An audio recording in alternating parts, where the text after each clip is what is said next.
Welcome to the Windows Computer and Technology channel. And a couple of weeks ago, we talked about a problem with some Dell computers that had the famous Dell Assistant crashing PCs, making blue screens, restarts, freezing.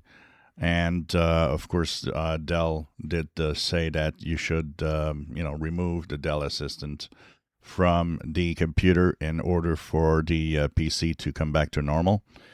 So they, of course, said that the problem was really their software and not Windows. Well, another problem seems to be arising, and it's on HP machines. And I did see a comment or two on the channel here where some said, well, HP also has problems with that same, reboot and sometimes getting into the BitLocker recovery key mode and so on. And HP does acknowledge that there is an issue also, but it has to do with the certificates.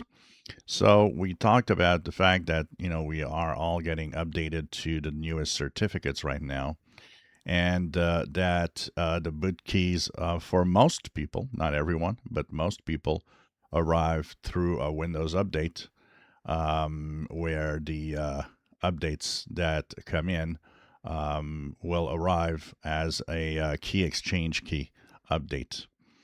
Now, on some HP machines, it seems that the update doesn't complete, and HP does say that it is not a Windows issue. It is an issue with the HP machines themselves that need to have a BIOS update.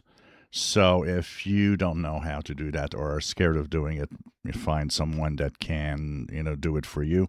But check out the BIOS updates, UEFI BIOS updates for your HP machines. If you have frequent restarts that, ask you for BitLocker recovery, or if you have blue screens or freezes and restarts, unexpected restarts, HP does acknowledge that it is a problem that needs to be fixed by updating the BIOS of the machine. So two companies with issues that are due to some of their own either software or bugs in the BIOS itself that prevents the keys from being updated correctly. If you enjoy my videos, please subscribe, give us thumbs up. Thank you for watching. I will be sharing a support document from HP in the description below.